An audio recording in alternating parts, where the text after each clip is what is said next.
Bonjour tout le monde. Alors aujourd'hui, je vais répondre un petit peu à ce sujet proposé, le discernement. Alors le discernement, comment vous expliquer? On va le prendre dans plusieurs paramètres. Parce que c'est beaucoup plus subtil qu'on ne le pense. Alors, le discernement le plus simple, on va dire le plus simple, c'est un petit peu la capacité de faire la part du plus, du moins, du bien, du mal, de ce qui nous paraît acceptable ou pas très acceptable.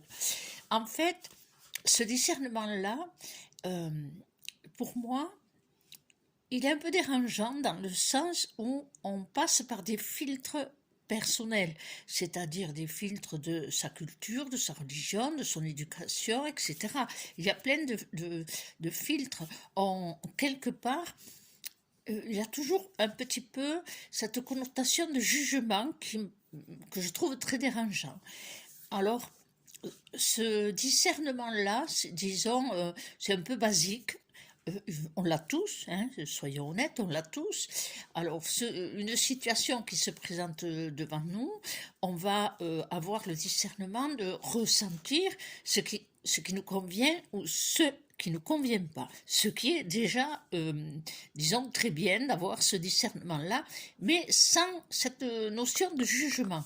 Ce n'est pas parce que l'autre ou la situation est dans une action qui me dérange disons, dans mes acquis, dans mes certitudes, dans mes croyances, dans mes critères. Euh, en fait, disons elle doit avoir une valeur de jugement. La seule chose à se dire, c'est ça ne me convient pas. Donc, c'est le premier discernement le plus simple. C'est-à-dire que la situation ne convient pas. Par exemple, vous arrivez dans un lieu public, mettons, on vous a invité à quelque chose, donc que ça soit un spectacle, que ça soit une réunion, peu importe, hein, euh, même professionnellement. Hein.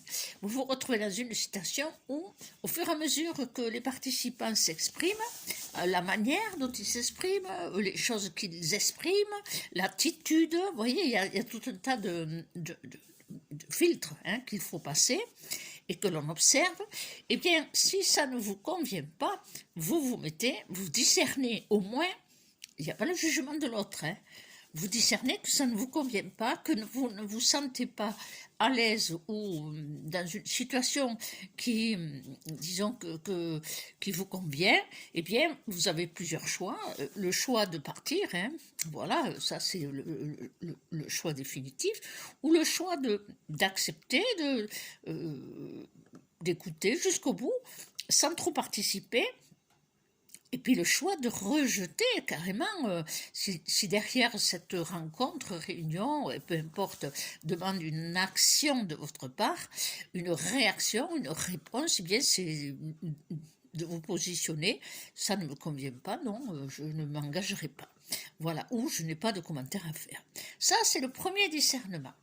Ensuite, il y a le discernement, je dirais, par intuition, par perception.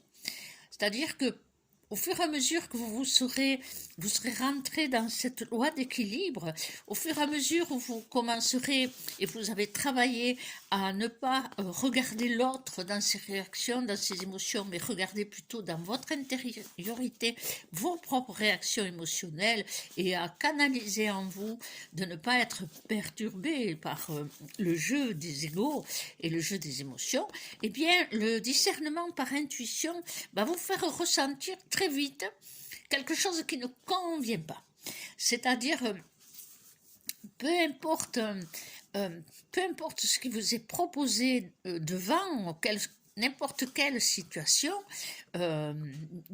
surtout d'autant plus dans des situations où il y a une nourriture disons, spirituelle ou psychologique, hein, ou philosophique, eh bien, le discernement intuitif va vous permettre à vous positionner à l'intérieur. Hein, c'est ce que je vous ai expliqué. l'équilibre va vous créer un espace dans lequel vous serez ancré, centré, et ça ne peut pas vous perturber. Donc le discernement par l'intuitif, il est parfois même en anticipation. En anticipation, c'est-à-dire dès que la personne commence à parler, évidemment, vous avez le premier discernement qui se fait à observer la personne, mais si vous êtes dans cet équilibre intérieur, c'est pas important ça, parce que parfois des personnes qui peuvent avoir une attitude un peu dérangeante peuvent aussi envoyer des bons messages que l'on peut réceptionner.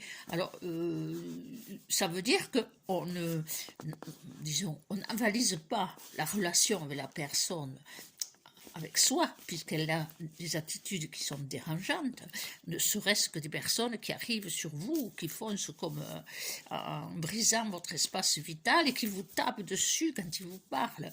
Oui, tu comprends, ou vous comprenez, etc., etc., ou qui affirment trop leur certitude dans leur discours. Ça peut être dérangeant, mais cet équilibre, cet discernement par l'intuitif vous permettra de discerner la différence entre la personne et disons, ce qu'elle dit ou ce qu'elle propose. Donc, ça, c'est le discernement par l'intuitif qui fait qu'on arrive à faire la part du discernement, le premier discernement avec celui-là. C'est-à-dire qu'on est les deux en même temps. Alors, évidemment, le discernement, autant il peut se faire par rapport à soi-même, sans qu'il y ait personne, c'est-à-dire discerner à l'intérieur de vous, bien dans les situations à venir, dans les relations amicales, affectueuses, amoureuses, le discernement de votre bien-être, de ce qui vous convient, et non pas, disons, non pas vous forcer à accepter parce que vous aimez bien la personne. Alors dites simplement, le discernement vous permettra de dire ce discours ne me convient pas, ou ce que tu proposes ne me convient pas. Ça, c'est le discernement, et le discernement intuitif vous permettra d'être moins emporté dans l'émotionnel et dans la souffrance, parce que vous répondrez à, disons, à vos besoins, hein, en premier, à votre sensibilité, et de ne pas vous piéger, parce que là je suis dans le domaine bien sûr des émotions, des affections, de ne pas vous piéger dans les natures tortueuses de nos émotions affectueuses et amoureuses.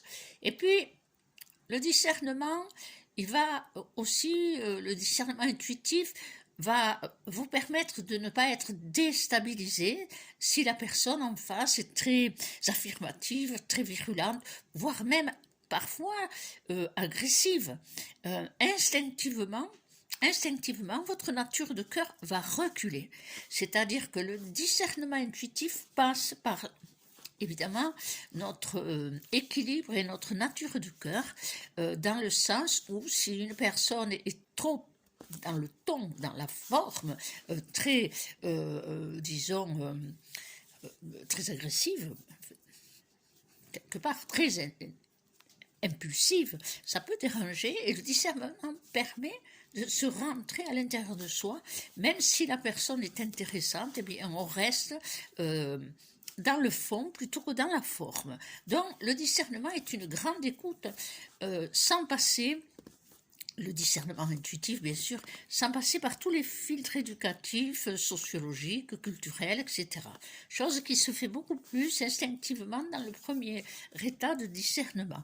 Donc le discernement intuitif, eh bien c'est une pratique qu'il faut s'observer dans.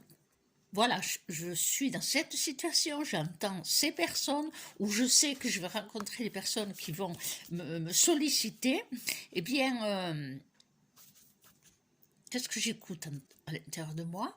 Et fermez les yeux, entrez vraiment dans votre vibration intérieure, dans ce petit espace d'équilibre où le cœur et l'âme peuvent communiquer, et là, l'intuitif va vous faire vous positionner, et petit à petit, vous apprendrez à exprimer vos choix, parce que le le discernement, il sert à quoi? Il sert à faire des choix soit d'éviter de prendre le chemin, de prendre une décision, ou tout simplement le choix de faire l'inverse, de ne pas prendre le chemin, de ne pas prendre la décision, de prendre ou ne pas prendre, faire ou ne pas faire. Le discernement, il va agir et il va être lié à une action, qu'elle soit une action intérieure que vous exprimez par la parole, que ce soit des actions physiques.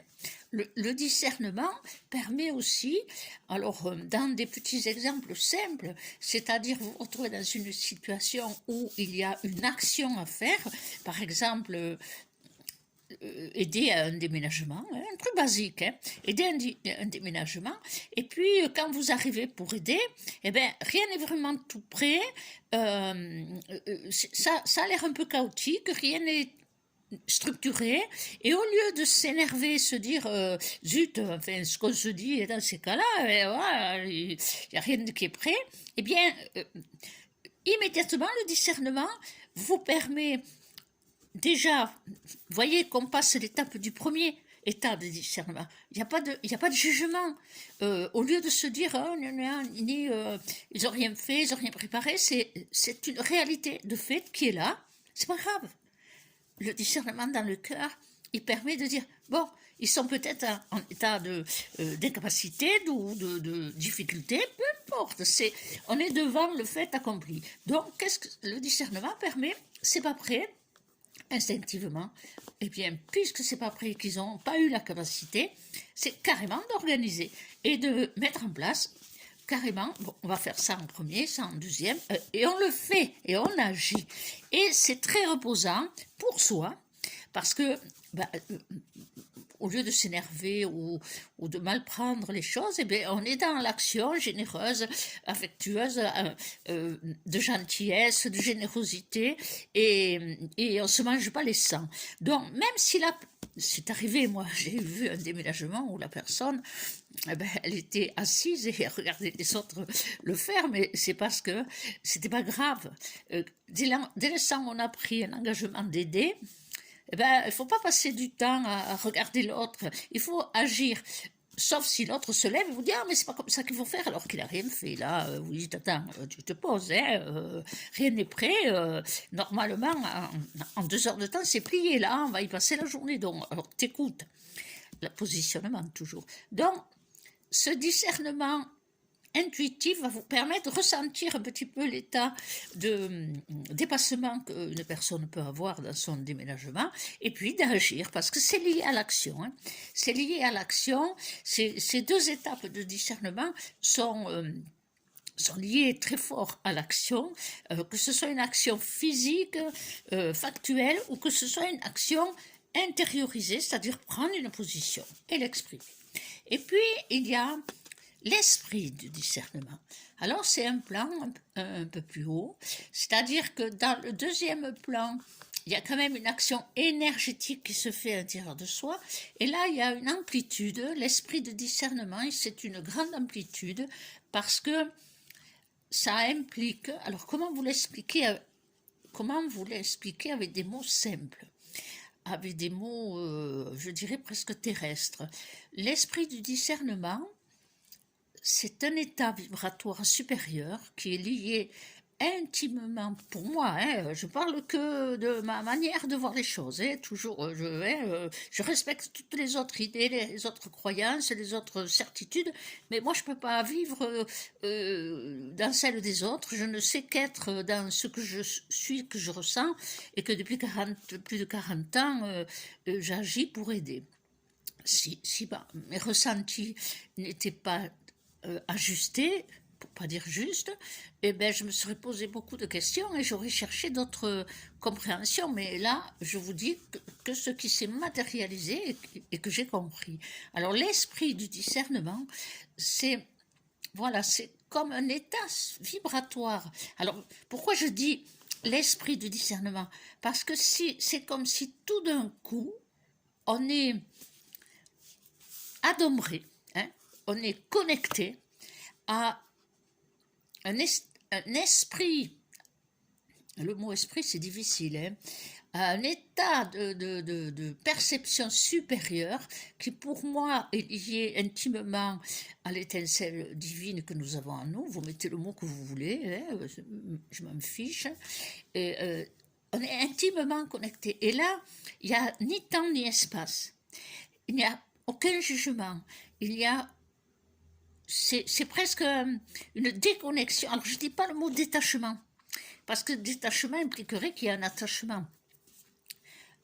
Une espèce de liberté respiratoire, d'un espace-temps hors espace-temps, qui fait que tout d'un coup, il y a cet esprit de discernement qui s'intègre en nous et qui nous fait percevoir un petit peu plusieurs plans en même temps. Et le choix que l'on a, parce qu'on a toujours le choix, ne l'oubliez pas, hein, mais dans le chemin spirituel, on a toujours le choix. Et le choix qu'on a immédiatement, c'est d'avoir la possibilité de voir, ressentir tous ces plans d'expression dans, disons, dans ce qui se présente à nous. On ne voit pas les choses sur un plan ni de la première état de discernement, et au niveau du deuxième état, on voit c'est encore plus haut la vibration.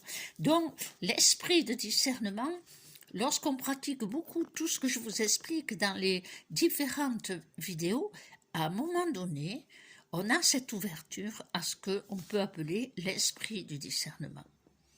Et l'esprit du discernement ouvre des champs multiples de connexion et de perception qui fait voir les situations comme un petit peu un éventail du champ des possibles, dans lequel la seule action qu'on peut avoir dans ces plans-là, c'est toujours lié à l'acceptation et aussi à la possibilité peut-être de pas d'interagir, mais de demander une interaction dès l'instant où ça nous concerne, bien sûr. Alors, c'est une demande. Hein. Et alors, lorsque ça nous concerne, bien, on peut demander, bien sûr, si l'on demande pour soi, on va demander dans ce qu'on espère. Et pourquoi pas, hein. Et puis, quand c'est pour d'autres, ça va encore plus loin. Alors, je vais vous trouver un exemple. Il y en a un qui me vient, qui est assez gros, c'est assez stupéfiant. Même j'hésite à vous le raconter, mais enfin, bon. L'esprit du discernement, un jour, je suivais une situation de couple qui avait il y avait beaucoup de situations complexes, et un jour, la maman a appelé dans un état émotionnel très intense, et elle m'a dit, mon mari est devenu fou. Je l'ai trouvé en train, ma fille lui a posé des questions, c'est une gamine, hein, je ne me rappelle pas trop l'âge, assez grandette. C'est une gamine qui a posé des questions à son père en disant, là, il avait prévu à l'école des cours de sexualité. C'est une époque où ils avaient mis ça en place. Et elle avait dit à son père, mais c'est quoi non, elle avait posé des questions sur la sexualité. Alors, ce n'était pas les enfants d'aujourd'hui, bien sûr, c'est vieux comme souvenir qui me reviennent d'un coup, donc c'est celui-là qu'il faut que je vous parle. Et alors, il s'est mis à lui parler de la sexualité, le rapport avec le sexe, et il n'a pas pu expliquer avec sa femme ce qui s'est passé. Tout d'un coup, il a déconnecté de la réalité, et il lui a dit, je vais te montrer. Il lui a montré son sexe, et en lui montrant la masturbation chez l'homme, a fait un truc horrible, quoi, vous imaginez. Et au moment où la mère est rentrée, et la fille qui voyait ça, en étant un peu sur choc, et là, il est revenu à lui, et elle me dit, écoutez, il est parti, sa femme, elle dit, qu'est-ce que t'as fait, qu'est-ce que tu fais, qu'est-ce que t'as fait? Il est parti comme un fou, elle m'a dit, je suis persuadée qu'il est venu vous voir parce qu'il était comme en état de choc, tous en état de choc. Et il est venu, effectivement il est revenu, et là, cet esprit de discernement, voyez, est passé par-dessus tout ce que le premier état aurait pu enclencher. Ça heurte tout, hein, dans notre éducation, notre morale, dans notre psychologie. Cette situation heurte tout et on passe dans des jugements. Ça a été balayé. L'état, disons, du discernement par l'intuitif, pour moi, j'estime qu'il a été balayé parce que ça a été comme si tout d'un coup, comment dire, l'équilibre, rien que dans la pensée de cet acte, l'équilibre était perturbé, hein, je suis une maman, hein, et lorsqu'il est arrivé, ce qui a jailli, ce qui s'est mis en place à moi, ça, je l'ai observé après coup, j'ai observé, ça a été ni le premier état ni le deuxième, mais ce que j'ai appelé l'esprit de discernement, qui est allé me faire chercher dans la respiration de cette étincelle qui alimente tout en nous. Eh bien, ça m'a fait chercher une seule réponse que je lui ai dit avec un calme olympien. Voilà, il faut que vous alliez à la grotte de Lourdes. Vous avez la maison des confessionnaux. Vous allez y aller et vous allez remettre ça à plus haut, mais pas par quelqu'un qui le fait pour vous, vous-même, et vous voyez un prêtre, vous confessez. Allez-y, il le faut. Il est parti. Bon, il parlait de suicide, je vous avoue qu'il parlait de suicide. Mais dès l'instant où il a parlé de ça, je lui ai dit, écoutez, ça c'est du chantage affectif, émotionnel, sans que vous en rendiez compte. Moi, j'ai pas de poutre et j'ai pas de corde pour vous le prêter, pour faire ce que vous suggérez, mais que je ne sens pas. Ça, intuitif. Donc, entendez ce que j'ai à vous dire, voilà ce que je reçois, et voilà. Donc, il est parti à la grotte. Évidemment, j'ai mis en prière, non pas lui, l'enfant, hein, parce que ça, c'est pas un problème, hein, c'est pas un problème. Pour moi, l'énergie mariale était nécessaire pour l'enfant. Donc, 2 jours après, sa femme m'appelle, elle me dit, c'est passé un miracle, Nelly.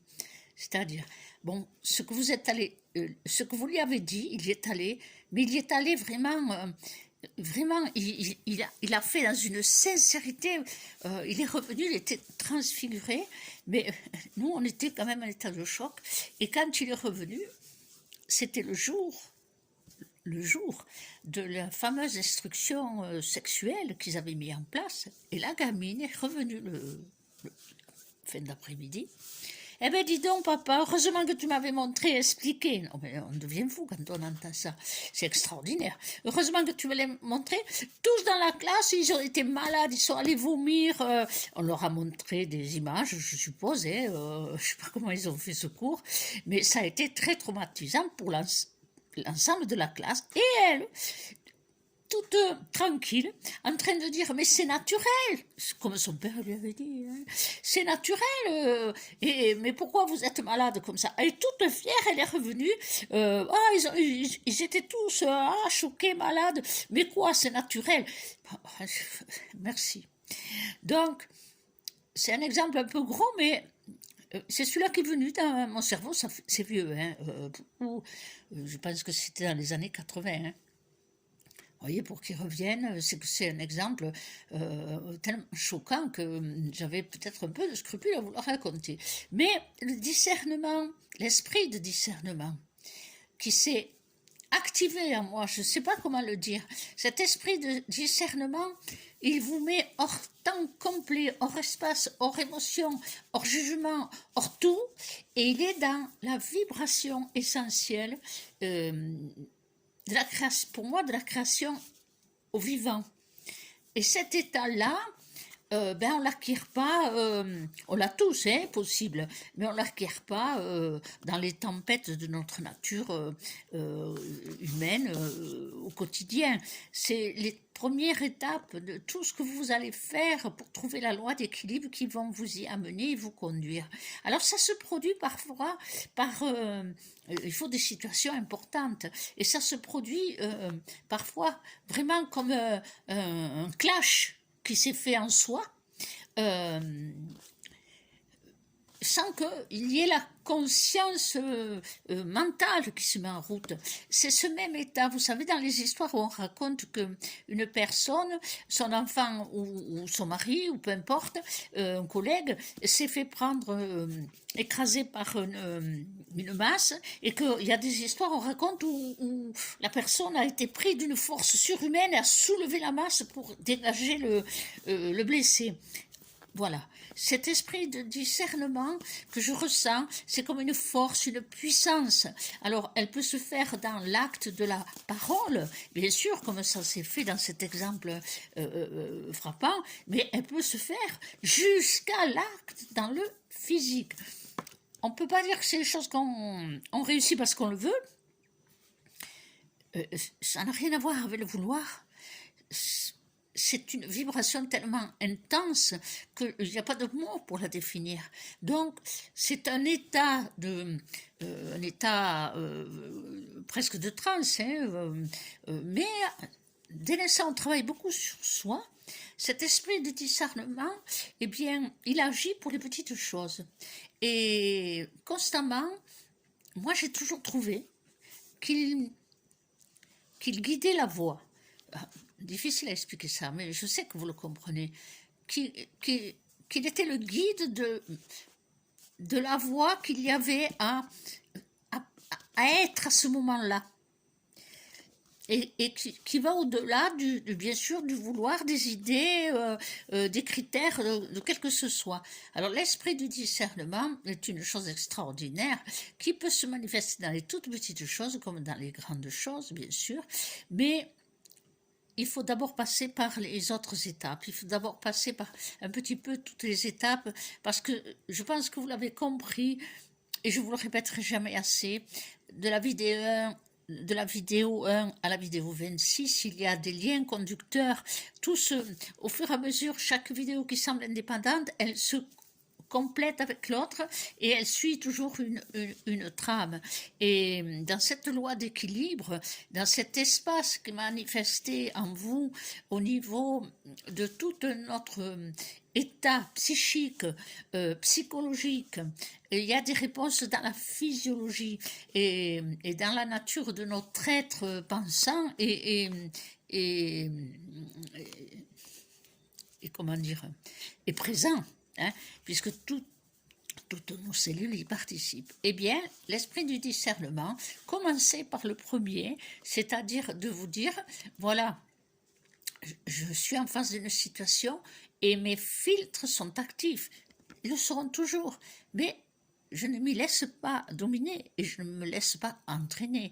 Oui, ça heurte peut-être mes critères de croyance, de jugement. Il y a toujours le jugement derrière. C'est ça qui est pénible. Le premier état, même qu'on ne le veuille pas, il y a le jugement. Donc, il faut l'abandonner. Donc, il faut dire, oui, je vois à travers le filtre. Il y a des prismes de colorisation dans mes lunettes qui me font voir un petit peu la situation. Et ces lunettes, elles ont des filtres qui vont m'amener à un jugement. Et c'est pas ça que je veux. Je veux ressentir un peu plus loin. Donc déjà, c'est un bon choix. Il y a une bonne action que vous allez faire à l'intérieur.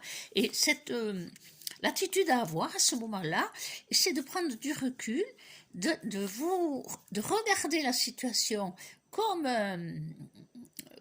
un film auquel vous assistez, mais tout en étant le spectateur et non pas le sujet. Donc, ça vous permet le recul et de laisser passer tous nos filtres, parce qu'ils passent vite dans le cerveau, ils passent vite, tous nos filtres.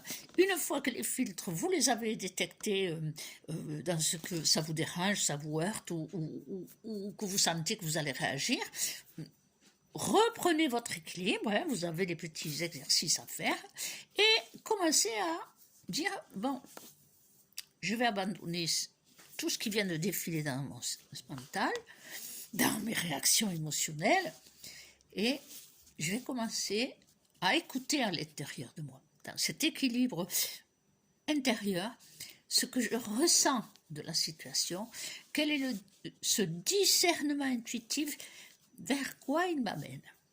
Alors ça peut être pour des petites choses, Je me rappelle à une époque, ça peut être même pour des structures dans lesquelles on ne se doute pas. Par exemple, à une époque, on devait vendre une maison et on avait même signé, je pense, un sous-seing. C'est un vieux souvenir aussi. Ça me ramène à les années 60, entre 60 enfin à 80, quoi. Et, et puis un jour, bon, et oui, c'était signé parce que je me rappelle qu'il fallait que je fasse les cartons et je ne les faisais pas. Et là, d'un coup, en pensant à rien, je rentre chez moi, par habitude, mais faites-le chez vous, saluez votre maison. Hein. Je pose la main sur le mur de la maison et je suis dans l'intention, dans la vibration de la saluer, hein, donc l'intuitif, et là, tout d'un coup, je sais. Et je lui dis, ah, je sais que toi et moi, on ne se quitte pas encore. Effectivement, la vente a été cassée et la maison, je ne l'ai pas quittée de suite puisque je l'ai récupérée au divorce je l'ai récupérée que je suis restée avec elle beaucoup plus longtemps. Voilà. Donc, vous voyez que il n'y a pas que des petites situations, il y a aussi des petites choses du quotidien.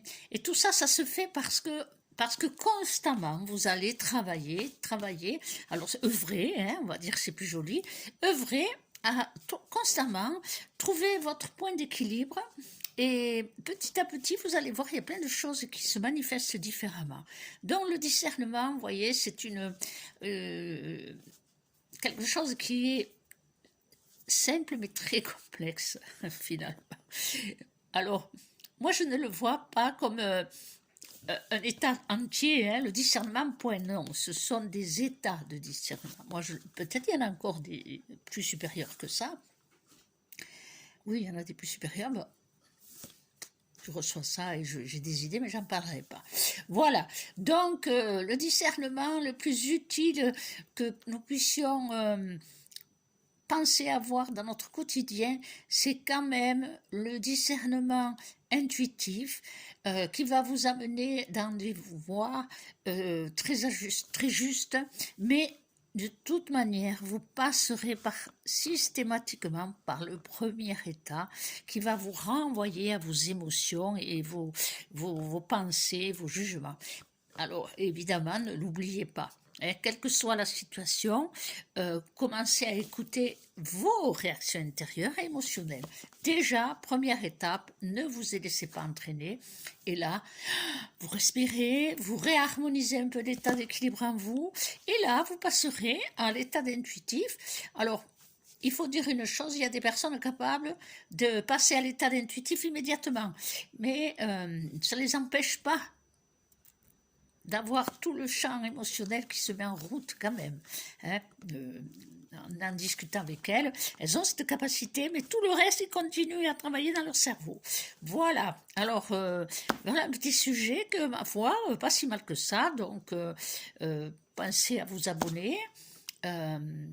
Oui, au passage, je voudrais dire que je remercie les personnes qui ont acheté le livre sur Amazon et qui m'ont fait des très beaux retours et qui ont surtout compris que ce que je transmets dans le livre est beaucoup plus subtil et ample que ce que vous pourrez jamais imaginer malgré toutes nos conversations et tout ce qu'on échange.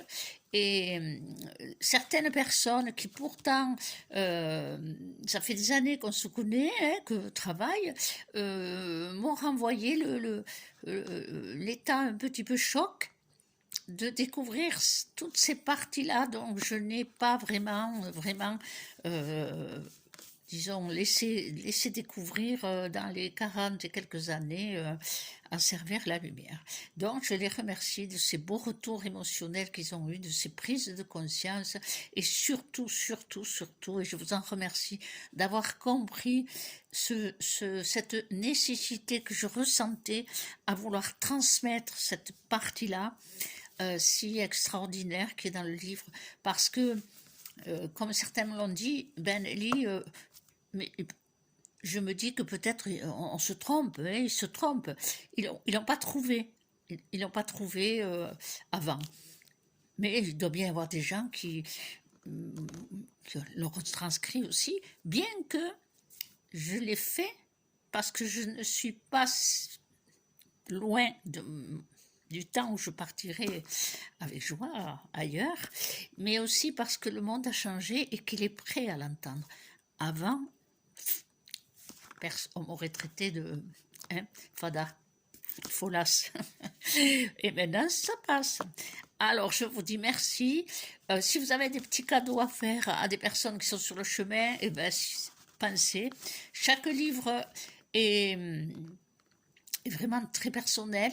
Et pour certains qui m'ont demandé, ils m'ont dit Nelly, on aurait aimé une dédicace, mais si on le commande sur Amazon, on n'a pas de dédicace, bien sûr. Alors je leur ai dit, mais il suffit de m'écrire un mail, et à ce moment-là, ben je ferai la dédicace. Il me suffira votre nom et date de naissance, et je vous l'enverrai par colis. Voilà. Donc ben, merci à tout le monde et merci à ceux qui ont découvert encore la vidéo. Et puis partagez. Ça serait bien que beaucoup de personnes qui sont sur le chemin, qui parfois c'est difficile, ils puissent les écouter. Parce que là aussi, le retour, il est vraiment agréable. Il me renvoie l'utilité que ça peut avoir pour les personnes. Voilà, c'était le but pour moi, de partager, échanger, et que ce que j'avais à partager dans la simplicité de mes compréhensions, eh bien, ça soit utile à certaines personnes qui pourtant ont bien avancé sur le chemin, et puis c'est un petit peu comme si je leur disais revenons aux bases, hein, ABC, et tout est plus clair finalement parce que tout est simple. À tout bientôt.